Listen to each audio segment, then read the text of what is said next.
Hello, I'm Dan Tillapaugh, he, him, his pronouns, and I am an assistant professor of counselor education at California Lutheran University. Today we have a terrific group of educational scholars who will be sharing their thoughts with us on qualitative research methods. I'll ask them to introduce themselves in just a minute, but before they do, I want to send a shout out to Dr. Chris Linder from the University of Georgia, who inspired the idea of these recorded panel conversations about educational research. I also want to thank my co-moderator today, Dr. Jessica Harris from UCLA, for her help in preparing for this panel. Today's panelists will be discussing their experiences as researchers engaged in educational research. Their work is interesting and compelling, and I'm so pleased that they'll be able to share their insights with you today. At this point, I'm going to ask them to introduce themselves briefly with their name, gender pronouns, a little bit about yourself and what you do as a researcher. And Jessica, if you don't mind starting us off, that'd be great. I do not mind. Thank you, Dan. That was lovely. So I am Jessica Harris. I'm an assistant professor at UCLA in the Higher Education Organizational Change program. I use she, her, hers pronouns. And my research focuses on broadly race and racism on the college campus. That's my research agenda and my research interest. But I have two different strands that animate that research agenda.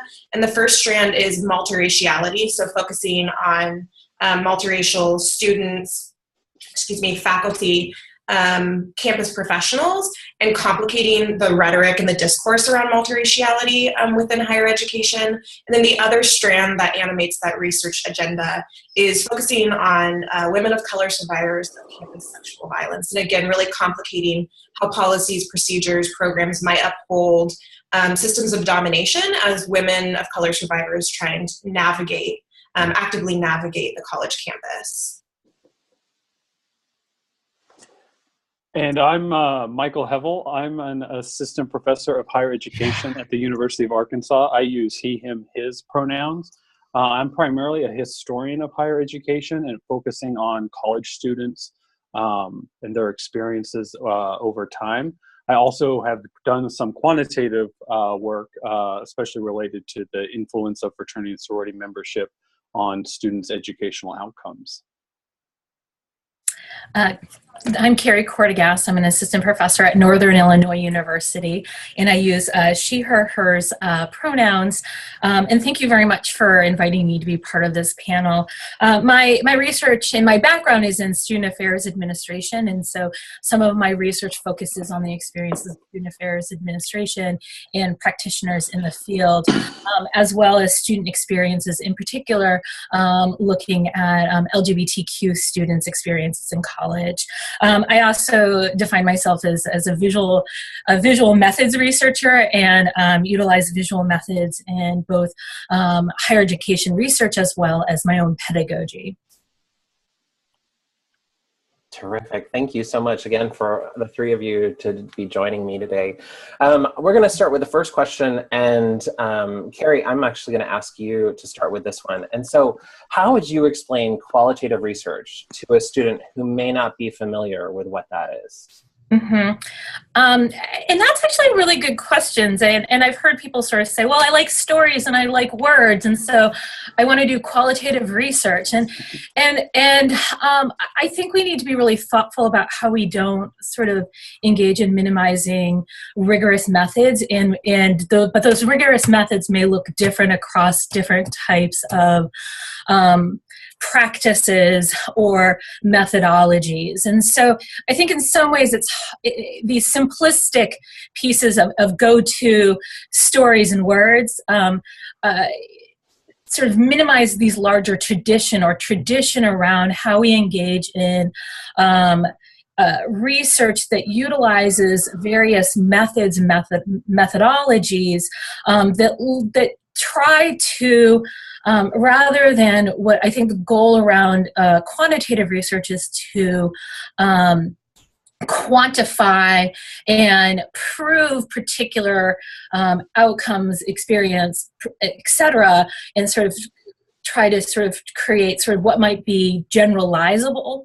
I think qualitative research is engaged in how do we use methods, be it interviewing, document analysis, visual analysis, or artifacts, to rather than try to generate sort of what might be generalizable information, but more particular information that allows to understanding processes, outcomes, theory generation. And so it's not, and it's hard because of the way I use qualitative research and my methodologies I use may be different than what Michael may be using as a historian. But I think generally we're all interested in experience, but how we look at knowledge generation really aligns with particular methodological commitments, particularly, like, for instance, ethnography being concerned with culture and cultural understandings of particular phenomenons. That's great. Other thoughts to this? Well, I think that was a deep answer to that question. I think I would agree. I think Carrie was saying, if you're interested, I'm interested in stories, I want to do qualitative research. And that's, on the flip side, I think you hear, I don't like math, I want to do qualitative research. And I think qualitative research, as Carrie alluded to, is a very, very hard to do well. And so an adverse reaction to math is not a good reason to do qualitative research. But I think for like a new student, I think that this is a very simplistic and isn't. But if you look at a journal article, if it's based on survey data, survey, and then there's numbers, that's usually a quantitative study, and usually, but there's a lot of other things, most qualitative research that we see in higher ed journals, at least today, is mostly based on interviewers. Mm-hmm. And so I think that's for incoming students, I think if you're just trying to learn the main distinctions, I think those are sort of useful ways to group. Although there's, of course, a quantitative, or there is counting that happens in qualitative research. You often can't find themes unless you have multiple themes. And as Carrie mentioned, the theory generation, quantitative researchers, they try to situate their studies in a conceptual or theoretical framework that's often informed by prior qualitative research. Mm-hmm. Yeah. Okay. Thank you for that. So kind of moving into our next question, and feel free to build on all of your answers that come before, and on one another, of course. But I'm wondering, why do you use qualitative methodology or methods in your research?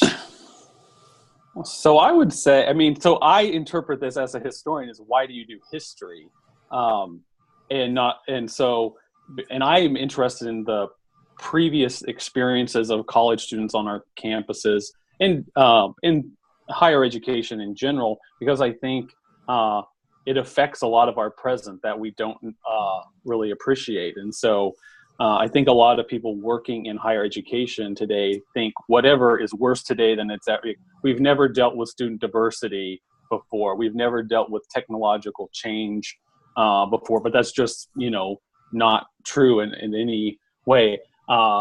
In the 18th century, Benjamin Franklin sent back from France a telescope to Harvard, and the students were literally doing really bad in their classes because they were staying up all night just using this telescope. So, if you think about the transformation that happened with smartphones and computers in the classroom, for example, we do have prior experiences with almost every issue that we're facing today. Certainly, college men in particular haven't just started committing acts of sexual assault and sexual violence. So understanding how those experiences may have been formative for generations of mostly elite men in society, I think can help explain a lot of our current issues on campus that people who don't have a good historical perspective can overlook and just think, oh, it's so much harder to work.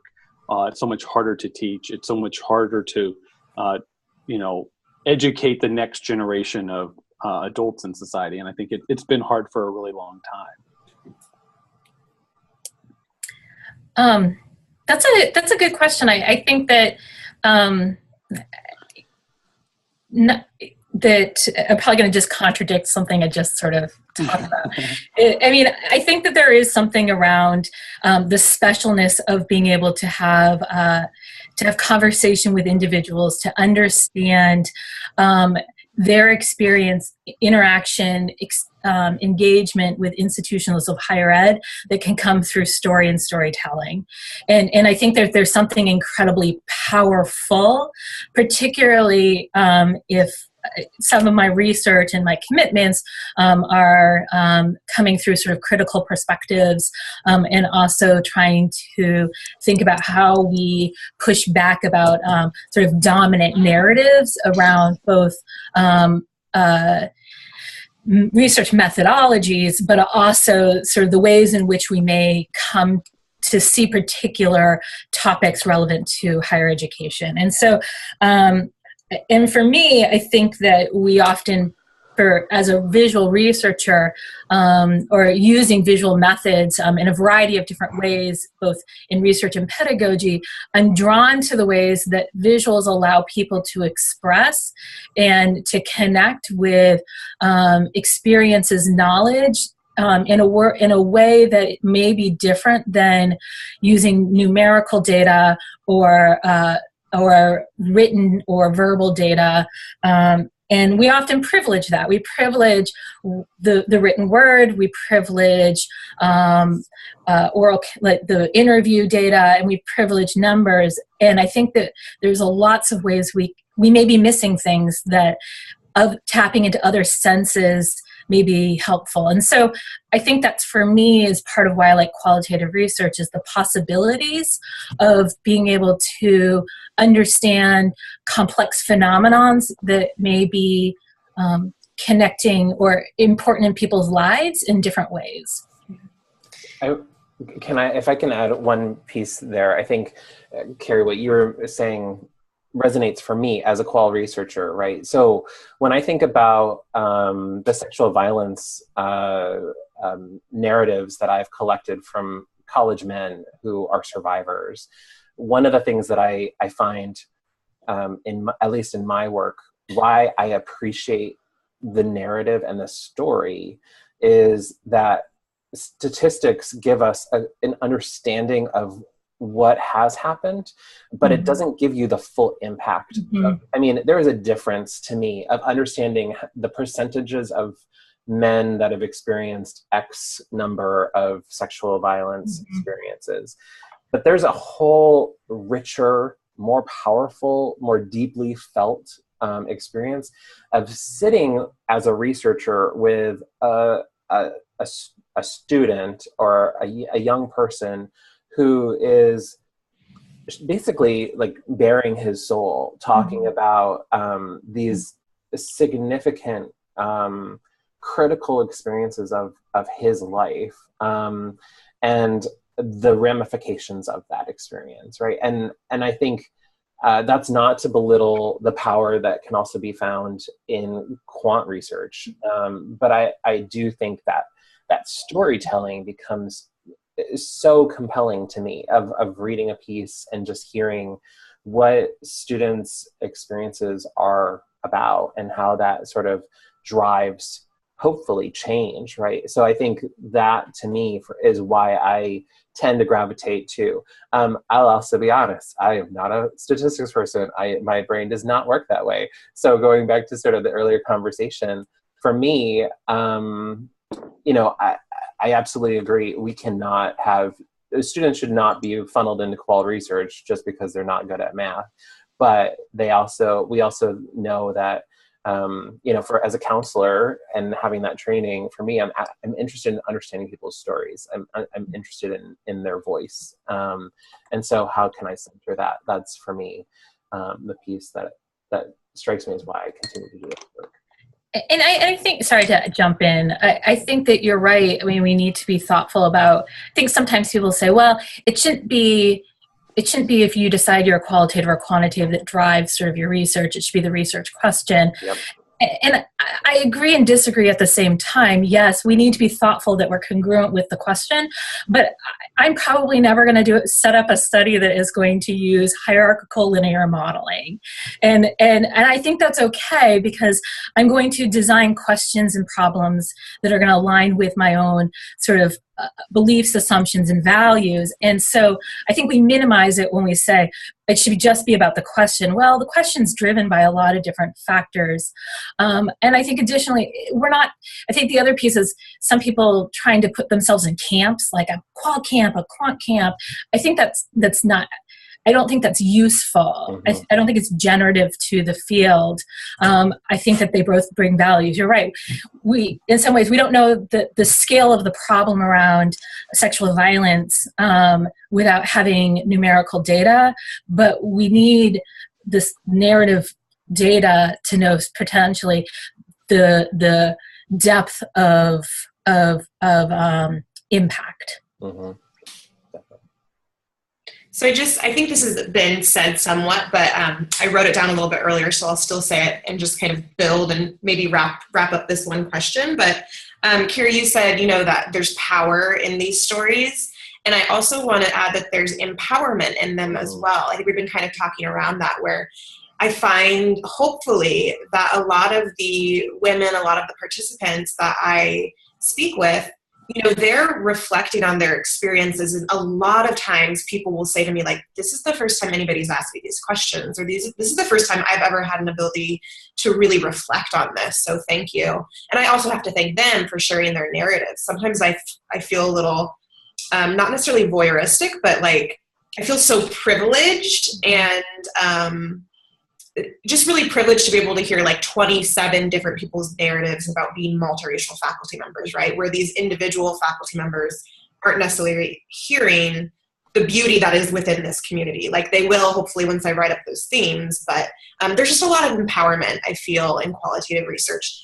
And I also, I wrote this down, and again, we talked about it a little, but I had an explicit example is that next year I'll be focusing on 10 to 15 in-depth qualitative research, 10 to 15 women who are survivors of campus sexual violence. And I really want to contextualize these numbers that we do have, right? So we do know the numbers oftentimes of who is sexually assaulted and where and by whom and who reports, right? And I think that for the last 40 years, we've had the numbers, and we've only had the numbers. And so now it's really important for us to say why, right? Why do women of color report at drastically lower rates than white women? And how does that inform policies and procedures, right? Like nothing in my mind is going to change if we continue to focus on the numbers and just be like, oh, so this happens, and so that should theoretically inform policies and procedures, right? And yet it continues to happen. So, one of the reasons that I think that qualitative research needs to be done and needs to have a stronger presence and respect in the academy is because I believe that numbers are not just working at this point, whether it's sexual violence, Greek life, what have you. And so that's one of the reasons that I do qualitative research, is to contextualize what we already know and have known for 50, 60, 100 years. Absolutely. Absolutely.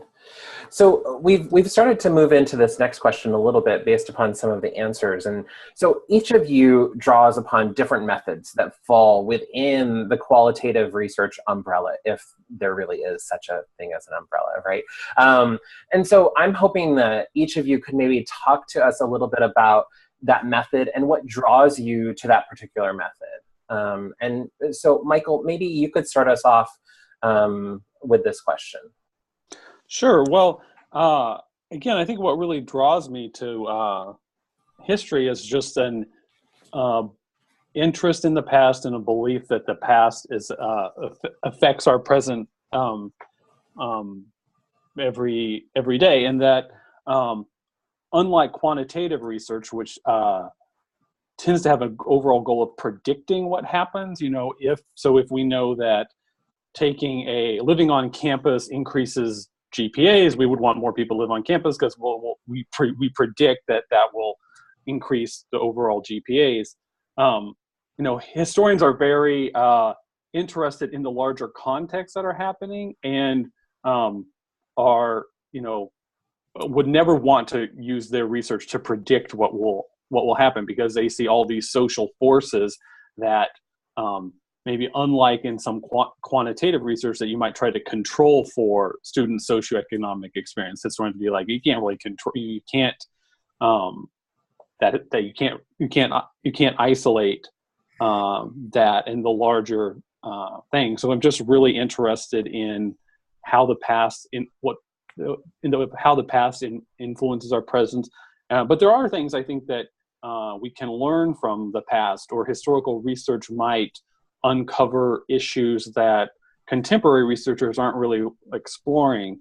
And so how does that, how might they, then that can inform contemporary researchers on what they might look into on certain phenomenon. So historians are sometimes, and I've said this, they're oftentimes in the educational research community grouped into qualitative researchers, but they usually consider themselves just historians, or they just do historical research, because they will use, they can use numbers in some of their work. And so historians are really, what they'll talk a lot about is sources. And by sources, they primarily mean primary sources, which are artifacts that were created during the time that was being studied. So if you were writing about college students in the 1880s, student publications from the 1880s, student diaries from the 1880s, students' letters to their parents in the 1880s, those would all be considered primary sources. And then they talk a little bit about secondary sources, which in most educational researchers, they would call that the existing literature on the topic. So situating their new primary sources within what other people have said about a topic, and either studying something that hasn't been studied before, or maybe offering up new interpretations, or complicating, contextualizing an event in the past. But mostly that's what historians will talk about, is their sources and what sources are available. And unlike folks who are doing contemporary research, whether that's quantitative or qualitative, who can go out and make their data, historians often can't make their data unless they're doing oral histories with people who are still alive. But you can't do oral histories about colonial Harvard, because there's no one alive about that. But primary sources are sort of the key word, I think, in historical research. That's great, thank you. Jessica, do you maybe want to go next? Sure. So I think it was said a little bit earlier that a lot of times the method that jumps to mind is interviewing or interviews. And I think that even that needs to be a little bit more nuanced, because there are so many different types of interviews, right? Within just sit-down interviews where you're one-on-one with another individual. There's semi-structured, there's a highly structured interview protocol, there's kind of this free-for-all, which is often what I end up doing, although I say it's semi-structured. So I often will have prompts to ask individuals, but I ask the first thing, which is almost always, what is your racial identity, and or what are your salient identities? And then we just kind of spiral from there. It's spiral in a good way. But then beyond the sit-down interview, I've also used the walking interview method, which is walking and talking throughout campus one-on-one. You can also do focus groups, like a focus group walking interview where you walk with multiple individuals. And it's really a beautiful way to elicit these in situ, or these environmental observations that you can observe the individual or the participant observing and perceiving their campus environment. And then I'll also touch on another thing that I've done, and I really enjoy it, and I'll do it next year, is reflections. Oftentimes reflections will come after one or two interviews. And it, to be very, very honest, is a beautiful way to elicit information from a participant in a different manner, right? So that they have, it's just like teaching, right? That people aren't always going to give you, I don't want to say the best information, but they'll give you different information if they have a little bit more time to think about it, right? And they can do it on their own. And it's also something that doesn't take as much on the front end of the researcher's time, to be very honest, right? And so there's also constraints with qualitative research, which I'm sure we'll talk about, but it's a way to kind of say, like, these are the things I'm seeing in the data, and I really want you to expand on it, and expand on it in your own time, in your own way. So that's another way or another method that I will use is participant reflections. Great. Carrie. Sure. I've used a whole host of different methods, and a lot of it was dependent on the project. And I think part of it was, my first sort of foray into qualitative research were doing interviews in sort of more of a phenomenological, methodological place, or sort of a basic interpretivist place, where I was really looking at learning more about people's experience regarding a particular phenomenon, and did more semi-structured interviews. And that, I think, gave me confidence to sort of do and utilize other approaches to thinking about data and data collection. And so that has expanded into using photos, where I've asked people to, for a project, I gave LGBT students prompts, sort of, please, bring in some photos that represent safety, support, exclusion, lack of support, unsafe, etc. And then they came in and shared. We used those to drive the conversation around learning more about their experience with housing, with Greek life. And not surprising, at this institution, most of the photos related to exclusion, unsafe, lack of support, at this particular place related to Greek life. A lot of the places around support inclusion were the LGBT centers. So it's a little more nuanced, but it provided a place and an entry to learn more about how they navigated the campus environment. And that was what I was really interested in, how they navigated different spaces, including housing. In my dissertation study, I did a ethnographic project where I went with a group of students to Valencia, Spain. They were doing a short-term study abroad, and I went and did data collection as a researcher during this 6.5-week short-term study abroad program. And the students could choose to either participate in sort of traditional interviews, which were sort of semi-structured, or they could participate in these modified photo voice interviews, where I asked them to take pictures of their everyday experiences in Valencia, and then we talked about them. And while both interviews covered the same sort of general topics, and I made sure that I covered some general topics, the interviews with the photographs were much more generative to me. They had much more specific examples. They allow me to, as a researcher, I wasn't able to go to their host families' houses because it was not appropriate. You didn't bring guests into somebody else's home. And so that was not a space that it was accessible to me. But I was able to get information about their host family, the housing, their living arrangements, a lot through these images and these photographs that the students used as prompts to have conversation. And so it provided access in ways I didn't have. And so that sort of led me into thinking that this may be, like, there's something there, and sort of has continued my commitment to trying to figure out how do I include some visuals in the ways I engage in research. It comes with a whole host of limitations and considerations and challenges, and we'll get there later, hopefully. But I also, I think that some of it's about the project and the questions you're interested in terms of, in the methodology you're using.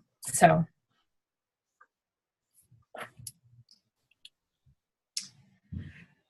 let me give you a little backstory on this next question, which has to do with methodology.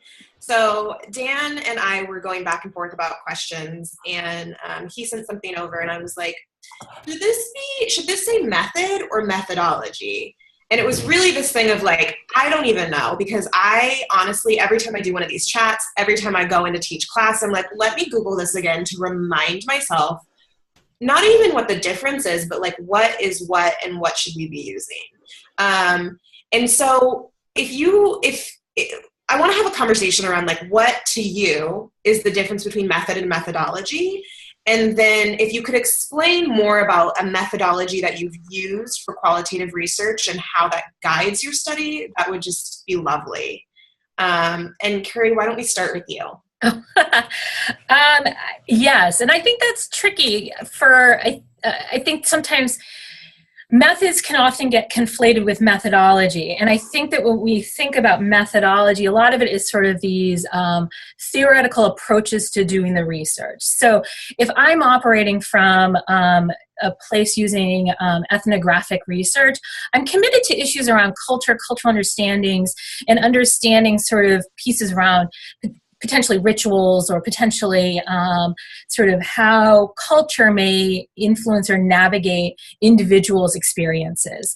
Opposed to sort of like phenomenology, where I'm sort of interested in sort of how people understand how they make meaning in and of themselves and through relationships with others regarding a particular phenomenon. And so some of this can get a little complicated. So in the narrative inquiry, I think, this piece around there, sometimes there's this interplay between sort of individuals understand meaning making, but that also can often be situated within these sociocultural contexts. And some of it's a commitment to how we represent the data. So I have a piece in the Journal of College and University Student Housing, and it used and this is going to start complicating. I use both narrative inquiry and photo voice, which some people see as a method and others will call it a methodology.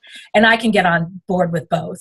But I used it and I represented the data, and a choice I made was to represent the data as a composite narrative story, because I wanted to let it engage in this storytelling and still use sort of the strength of this, because oftentimes when we present data, we flatten the stories, right? We flatten out people's narratives. We flatten out what they say. And I didn't want to flatten out their voices. And so part of this is then commitments to representation. This also gets tricky when we may try to engage in sort of a theoretical bricolage. We're trying to combine sort of different paradigms. And I have a piece coming out later this year, hopefully. At least it's on the list, I think. I know it's accepted, but it's in the Journal of Diversity in Higher Education about the experience of lesbian, gay student affairs practitioners. And I went into it using sort of a interpretive, I wanted to hear, there's not a lot of research, so I was sort of open. What I realized was in the data analysis, all these issues of power and privilege were coming through. They weren't really talking about being exploited because of their sexuality, but as a critical research, I couldn't not attend to issues of power, and so having to then use sort of theoretical underpinnings to make different arguments to understand and provide interpretations of the data required me to think about how do I hold together an interpretivist framework which was driving the data collection, which is inherently uncritical, with a critical perspective to help analyze or do a secondary analysis of the data. And this is where we have to really engage in using sort of these methodological or theoretical underpinnings to help explain choices we're making, because we're making choices and interpretations and being a parent. I think it's about apparency of the interpretation, because nobody has a correct truth or right. It's all interpretations. That's my spiel.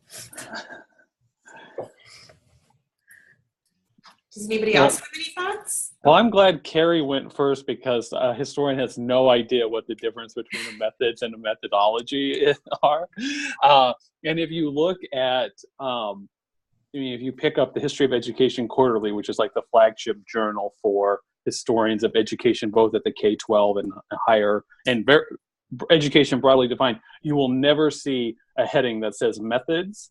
And so it is, so I've published historical pieces in higher education student affairs journals, and they'll like say, what, you know, I had to come up with some method section, even though in a historical journal you wouldn't do that. But what historians will do is they'll talk about the sources that they're using, and they will, unlike I think almost any other type of research, most of the information that historians use is publicly available. I mean, you may have to go to an archive to get it, but they will give you a footnote to what they looked at, and then someone else can come along and go look at those same things, and they could say, oh, Michael misinterpreted this, or they might find other sources that would change the interpretation. But historians tend to know their method, but they don't tend to explicitly talk about their methods very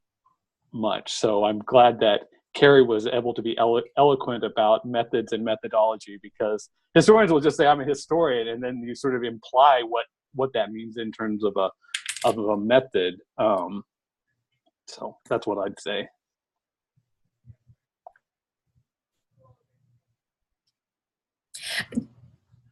Jessica, I'm curious, you brought the question up, or I'm curious from the two of your conversations about this question, because I think it does come up. What's the difference between, you know, if I'm doing participant observations, of course I'm doing ethnographic research, and I think that that's an untruth, but I was curious around sort of what prompted this question for the two of you. Me being finicky, or nitpicky, probably. No, I think it's because, you know, I think we had this conversation off camera, but I always get really, I don't want to say hesitant, but I'm concerned by the power that we put behind discourse in the academy sometimes. And so if I really ask it with knowing that students will be watching this, right? And that oftentimes I feel like if you were to use a word that others didn't feel like was the right word you should use, people will jump down your throats. And I don't say that to scare people. It's more so to just be very open about, you know, you might get a question or pushback on someone saying, well, like, that's not really method, that's methodology. But also I think from this conversation, and what I would add to it is that, I mean, no one really, like, there might be a definition in a book, right? And even in the book that we're using for this course of like, this is methodology and this is method. But just like you said, I mean, because we're qualitative researchers, so there is no capital T truth to what it could be, right? It's more so of justifying why you would call something methodology when others might call it method. And it seems that people do that for photo voice. I would argue that, you know, for me, critical race theory is a theory. Some people wouldn't say it's even a theory, which is fine. People justify that. But for me, that is my method, my methodology, everything, because it's like part of my blood at this point, right? And so I just have to justify that. And not always be on guard, but just kind of like think through why that is my methodology and why that informs my method, and why it always already like is part of my method.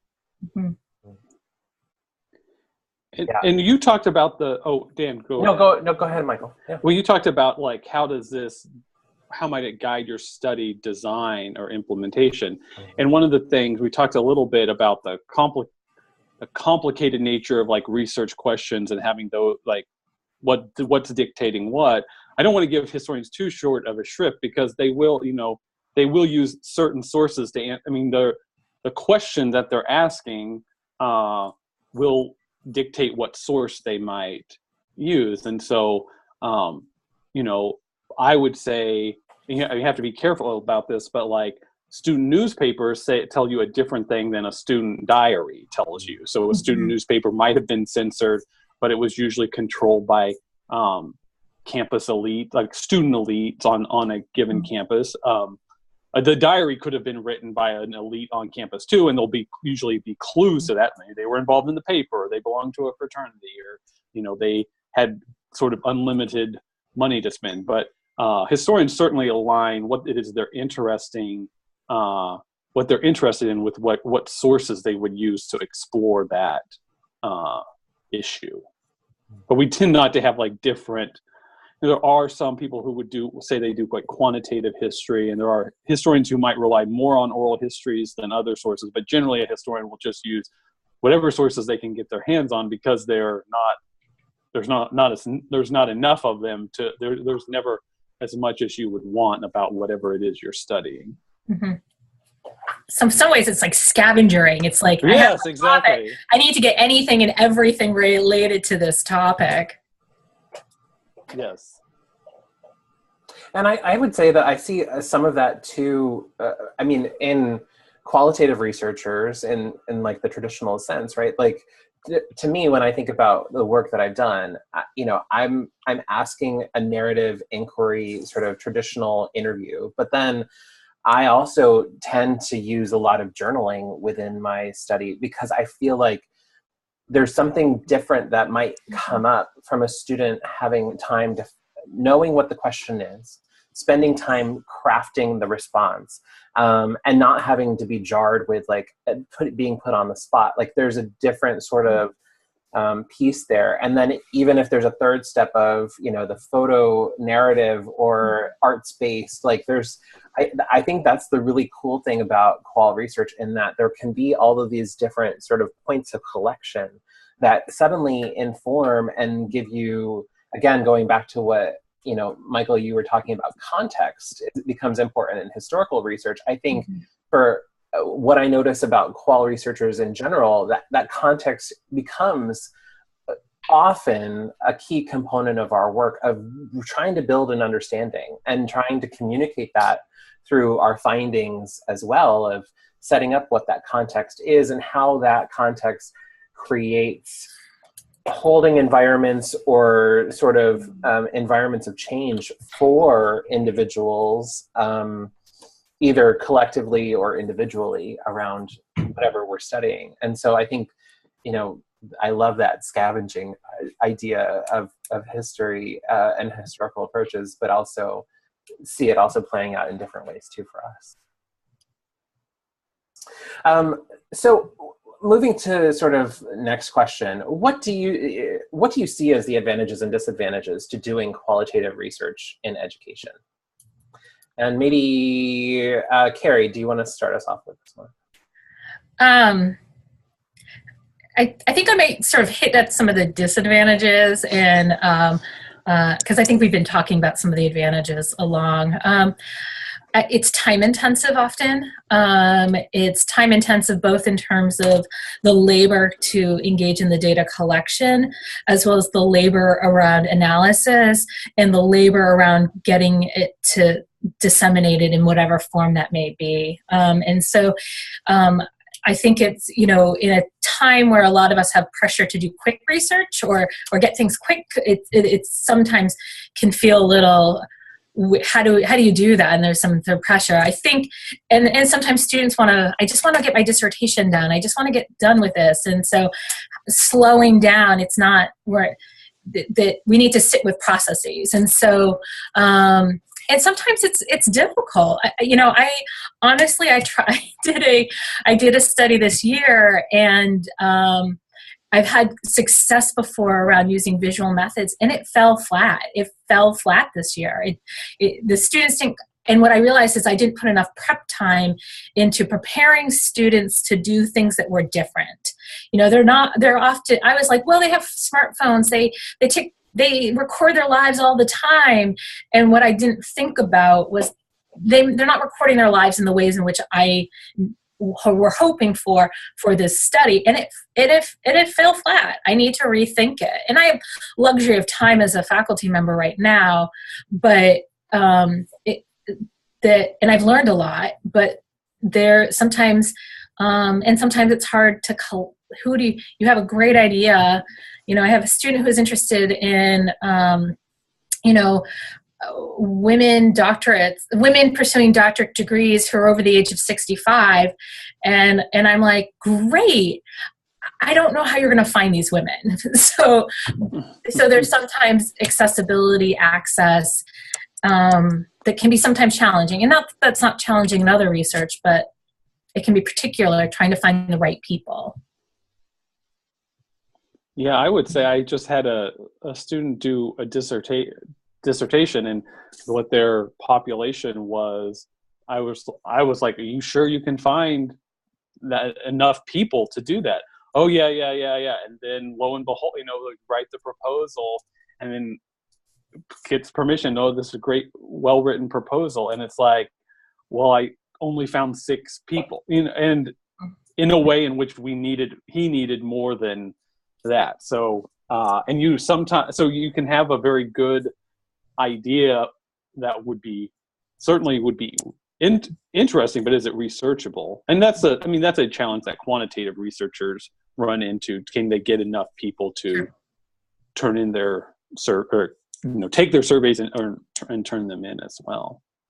I had more disadvantages too than, I think we've all talked about like why we're compelled to do this. So when you see advantages and disadvantages, I think the disadvantages stuck out to me too. And one of them was, there's more money to do quantitative research. The big grants are not, for the most part, related to qualitative grants. The Spencer Foundation calls something a small grant that's like $50,000, and I'm like, that's like a major grant for it. A historian can make $50,000 go really far. And I also think policymakers want numbers more than they want stories, for good or for ill. They would rather see a 20,000 person study that shows that living on campus improves X, more than an interview of 20 folks. I do think qualitative researchers can have I think in many instances, practitioners want to read qualitative pieces more than they want to read quantitative pieces. I think the stories that qualitative scholars present in our journals are sometimes more compelling than you can oftentimes in a quantitative. If someone is knowledgeable about quantitative research, they can sort of look at a couple tables and get the gist of the article. But I think that is an advantage of qualitative research. I think there are more practitioners who are interested in that and who can make connections to their own campuses and lives in a way that sometimes might be harder with a quantitative study. And we've all sort of hit on this too, but I do like writing about history more than I like writing about quantitative. I do think there's a narrative advantage in qualitative studies than some other research, I would say. Or then that's what I enjoy about it, I guess.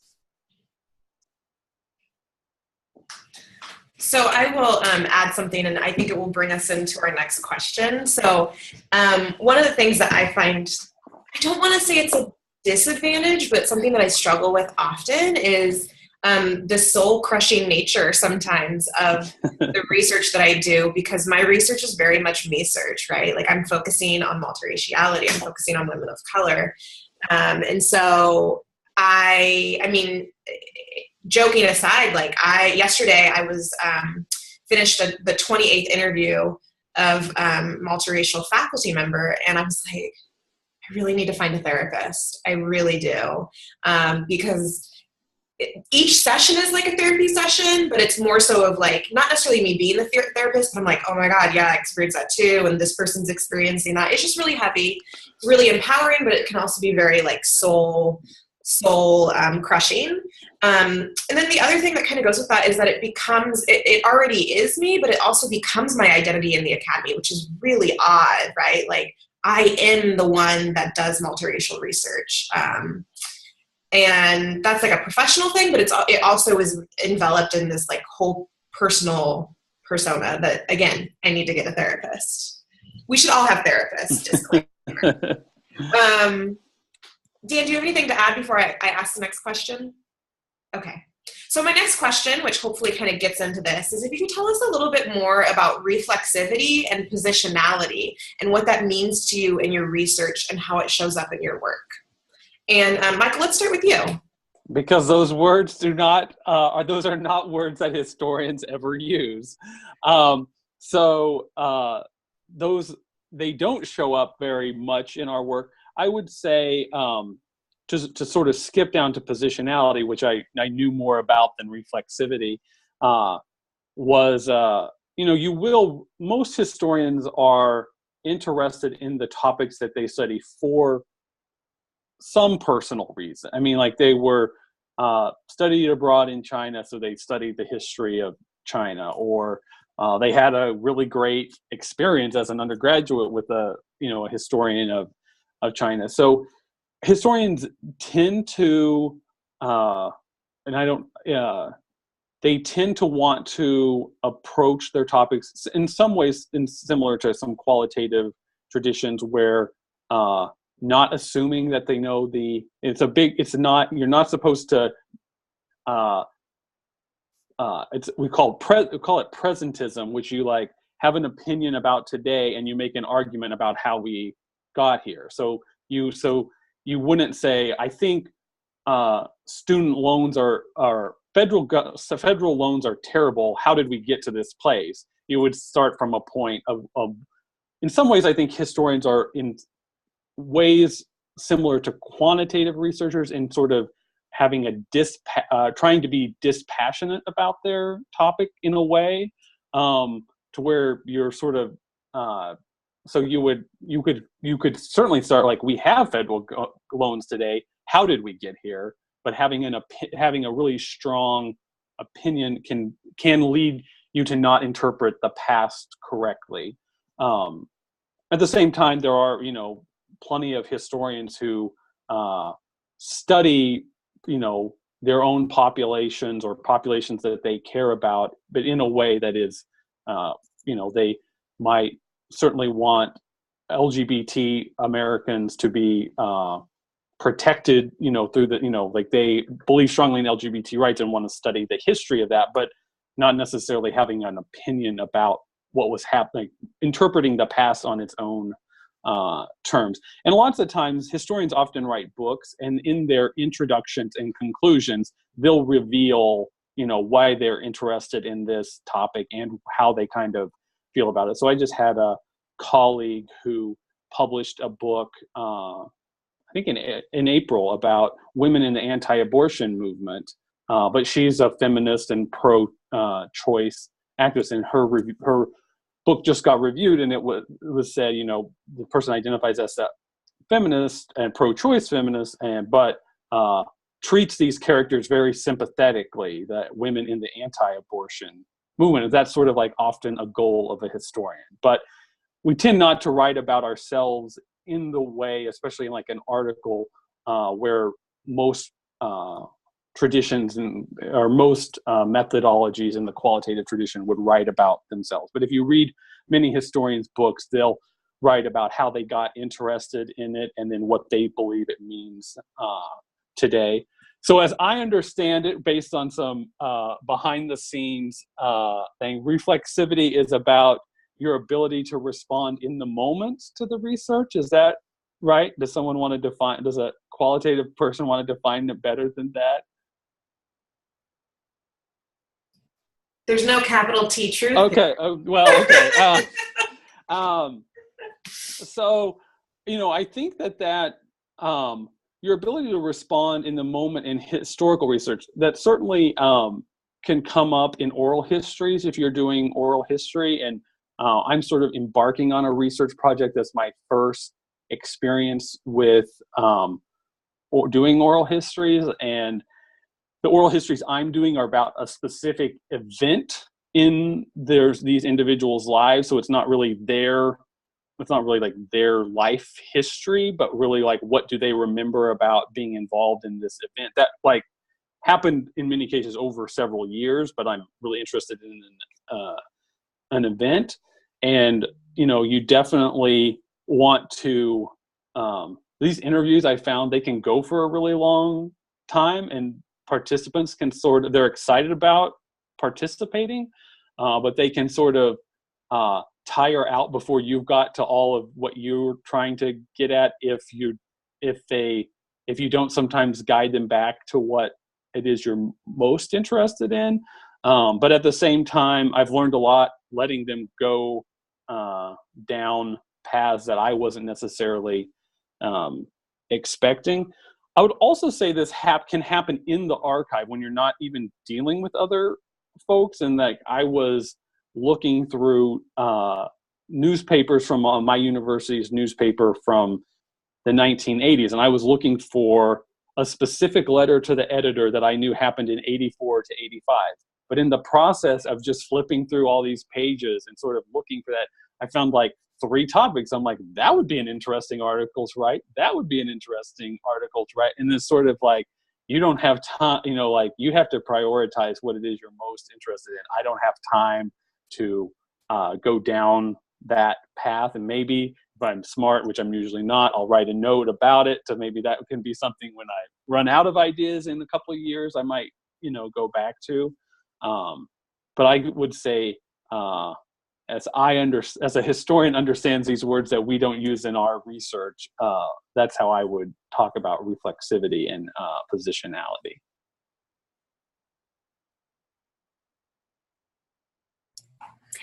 I often tell my students to create a folder that says good idea bin, and just like, because put all of this stuff. I'm like, yeah, that's not your focus. You need to get done. So make a folder and just say good idea bin, like, or another time, or a parking lot. You need a parking lot that. I think. As somebody who has engaged in and engages in sort of critical qualitative research, I think about how the ways in which power mediates and informs both the ways I collect data, the ways I interpret data, and my interactions with my participants, and how I engage in relationship building across the study. And what does that mean? What are my sort of ethical commitments to the process, and how do my own experiences, backgrounds, identities shape the ways in which I engage in the research process and the analysis?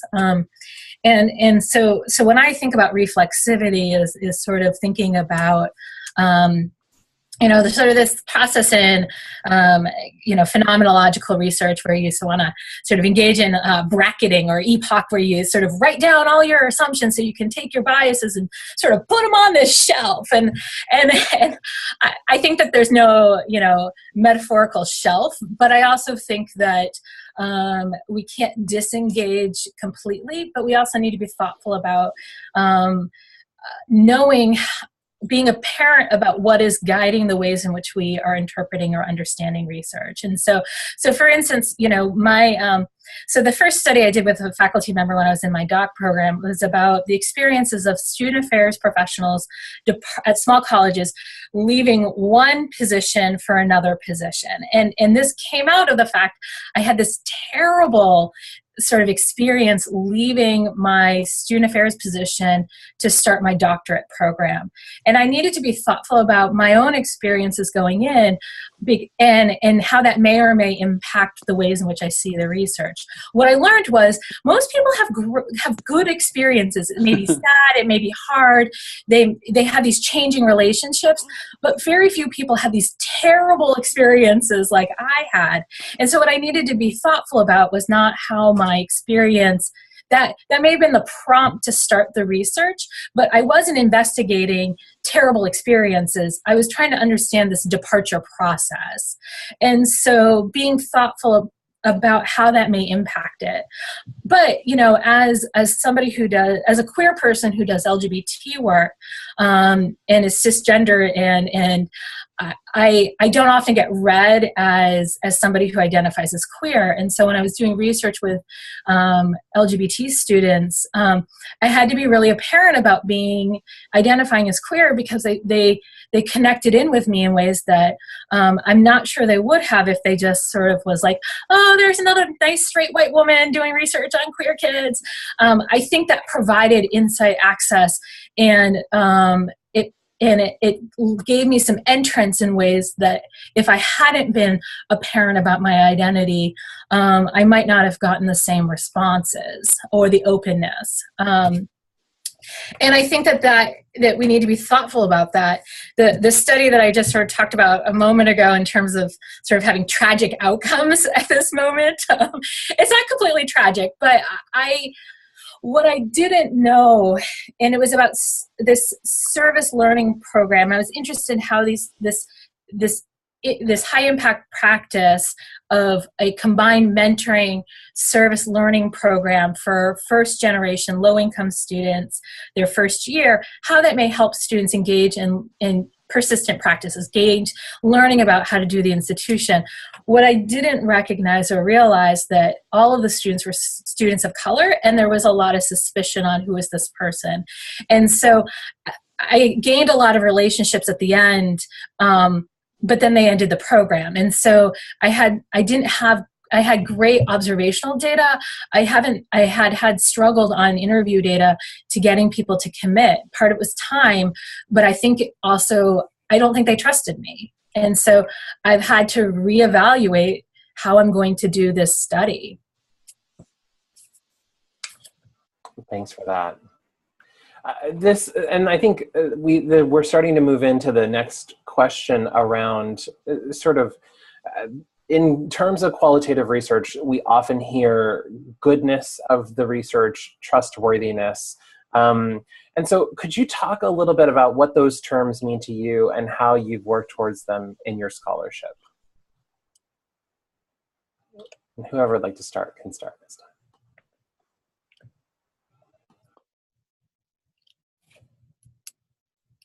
I think a non-historian should start. I can go. This is one that I didn't really think about before, so I'll just ramble for 1 minute. So goodness and trustworthiness, I often say trustworthiness. There's no really reason why I don't use goodness. I just say trustworthiness. And this goes back to this idea of doing ethical research, right? So for me, the way that I think a good way to explain trustworthiness and what it means to me is how I usually gain trustworthiness. And what that means for me, especially with my position as a multiracial woman, often doing research on multiraciality and, being deep in this, right? I just said, this is really a convoluted process. It's a therapy session oftentimes when I'm interviewing people. And so in order to feel like I'm doing good research and not making my own meaning of each individual's narrative, I need to take some steps to increase the trustworthiness that I'm not just putting my own shit, on out there and saying that it's representative of 27 people, right? When really it's just my own stuff.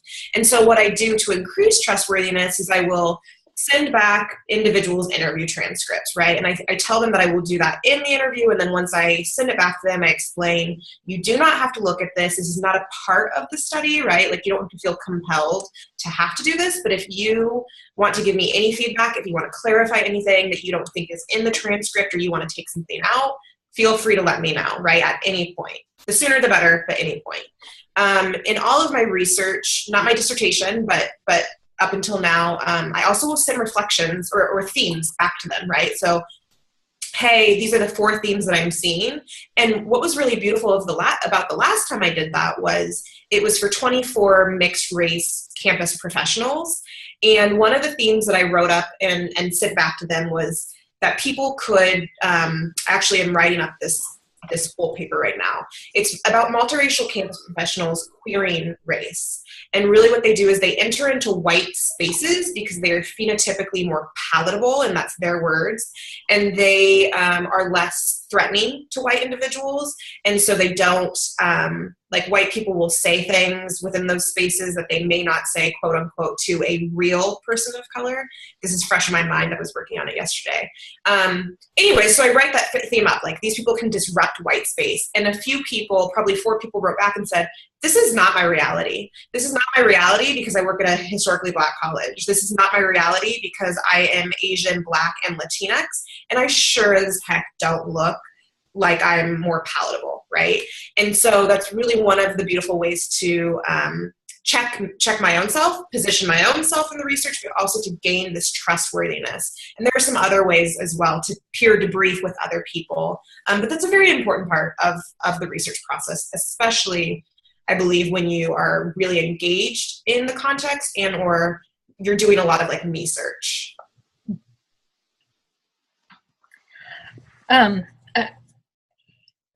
I actually really enjoy this question around thinking about what is goodness, what is criteria for quality, and what is trustworthiness, and how do we not engage in reproducing quantitative notions of quality or validity, and using those same standards to understand or judge qualitative work by. And so I think, we need to keep thinking through sort of how are we judging and understanding the work of qualitative research. And some of this is very method specific. I think that there's some methodologies that really allow themselves with particular sort of engagements with ways to look at sort of quality. And the Jones, Torres, and Arminio text, they sort of talk about this sort of, and I think what we need to be thinking about is like, there's sort of general quality around good research, right? Like, I'm not going to be making up my own data, that I'm not sort of changing participants sort of, I'm not sort of, if I'm not changing their words. And so often that comes with sort of verifying transcripts, right? So did the transcript that I had of our conversation, is that accurately recording the conversation? And that is the first step in member checking rather than the last step. And often people will say, well, I did member checking by sending them transcripts. Well, that's verifying accuracy of the data. It's not verifying in any sort of interpretation of it. And so thinking about what you're talking about is really, if we're going to talk about member checking as a one method around establishing trustworthiness or goodness or quality of the project, then we need to be also understanding interpretations. And so I think some of it is about how we're understanding this, but also it's method specific. So how I understand what quality of ethnographic research may be different than phenomenology, may be different than critical research, what are going to be really interested in power and privilege. And so, and I share this because I want us to sort of think deeply and not just sort of take these sort of the standards or the sort of indicators around triangulation, member checking, peer debriefing, keeping an audit trail. Those are all processes. They're not telling us anything about the interpretation of the data. And so we need to be thoughtful that we're not just sort of making sure we're not keeping accurate spaces. James Clifford in his book around writings on ethnography, I think it's called, I may be but he talks about sort of all ethnographic sort of writing is fictitious. It's not fiction, but it's fictitious in the sense that we as researchers are crafting pieces to put out. I can't represent an entire person's experience. You can't represent the entire transcript. You're creating a narrative, a piece that is up to you and in your interpretation.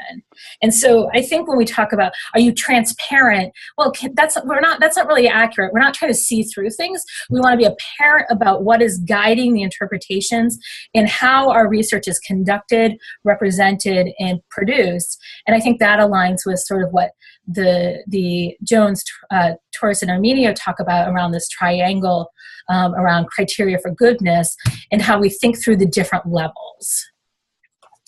I think that's really well articulated, Carrie. I think that triangulation has to be done, and this is why I think the writing up of qual research becomes so important around goodness and around trustworthiness, because to me, what I notice a lot of times is that there's a lot of articles and manuscripts out there that don't really talk about things as explicitly as I think we need to be talking about.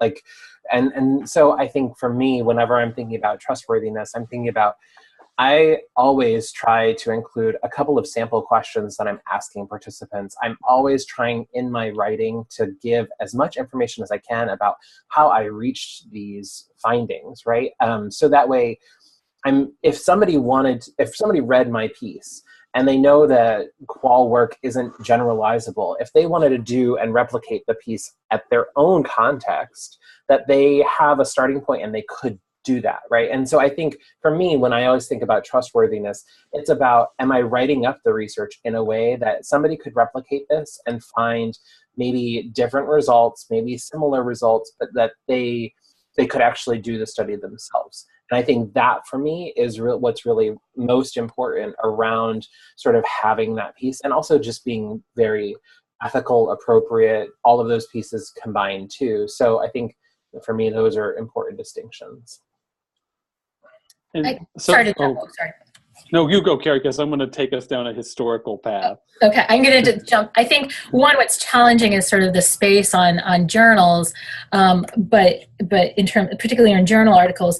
And two, I think if you're doing qualitative research that is not engaging in sort of the 5 dominant paradigms of qualitative research, we as research are obligated to be putting forth the standards for which our work needs to be judged by. So we need to be talking about what's the criteria for quality of our work and how our work should be judged by, rather than allowing others to impose upon, particularly I think some of these approaches to, and I use goodness. I tend to talk about criteria for goodness or criteria for quality. I don't tend to talk about, unless I'm doing a particular type of research, I'll talk about trustworthiness. But I think particularly if we're doing any sort of critical or anything that is outside the dominant 5 approaches, we need to be putting forth our own criteria to judge. Not that I made them up, but what are the standards for this type of methodology?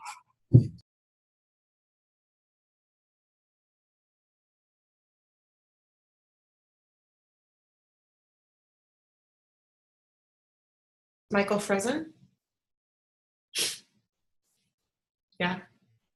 Okay, so then maybe we'll go ahead. Oh, yeah. So we'll go ahead and ask the final question, and when he comes back in, we can loop him in. But I'm wondering, and Carrie, feel free to take this, or Dan, but as students begin their work learning about qualitative research in educational context and student affairs, what advice would you give them to think about doing their own master's thesis or their own research project down the line? We're on the last question, Michael. Sorry, my internet went away apparently.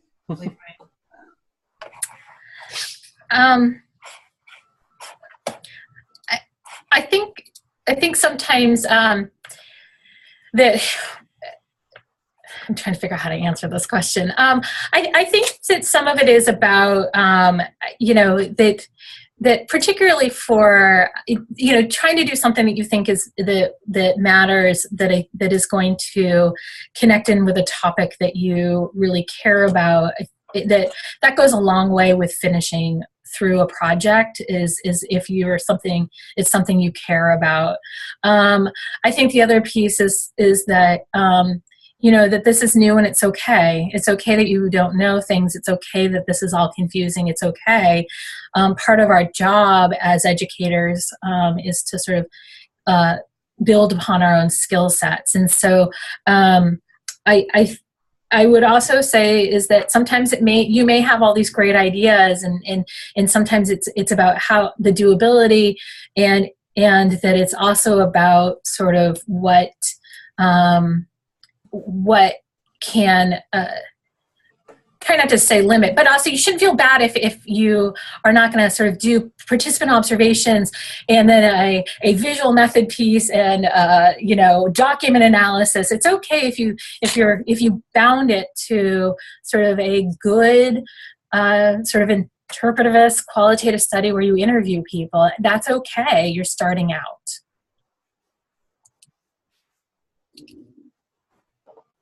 Michael, any thoughts on this? Well, yeah, I mean, I think we've all talked about, there's been this tension between the question and the method. I think that if you, I would say, I would learn the method that you want to use, you know, and I think that we've all probably taught ourselves some methods since we, you know, and we all probably wish we had a class about that method. So like, if you have the opportunity to like go past intro to educational research class, or even go past a qualitative research class to take a class about narrative inquiry, or take a class about historical methods or multiple regression, whatever it is, you know, take advantage of that while you're at a doc students. Because I think that when you know a method, or you're beginning to know a method, your questions will align with that method. You won't ask, I mean, if you've taken a narrative inquiry class, you won't ask a quantitative question if you know you want to do narrative inquiry. So I think sometimes the questions that emerge are because people aren't as familiar with the method as they need to be. And I would also encourage you to, which I mean, you certainly learn a lot by doing, but, you know, learn a lot and then do too. I mean, and I think any opportunity to, if you're really motivated, you know, opportunities to collaborate with, or to help out, not collaborate, like help someone who knows what they're doing or knows more what they're doing. I would say like take advantage of those. And I think the best advice that I got, and then if you're like, if you think that you want to make a career out of this by becoming a faculty member, I would really encourage that person to get a PhD at a place where people are doing the type of research that they want to do, or asking the questions that they want to do. That was the best advice that I got when I was, and I wouldn't recommend anyone do.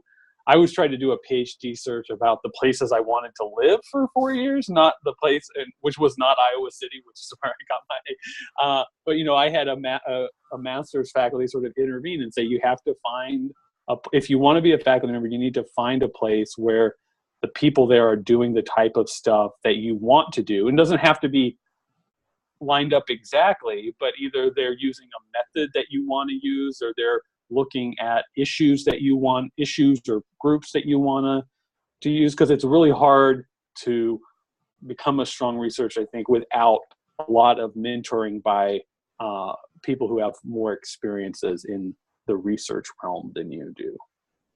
Absolutely. Well, thank you all so much for all of your insights today. We really appreciate you joining us. And I'm sure that the folks who are watching these videos appreciate all that you've shared. Thank you so much.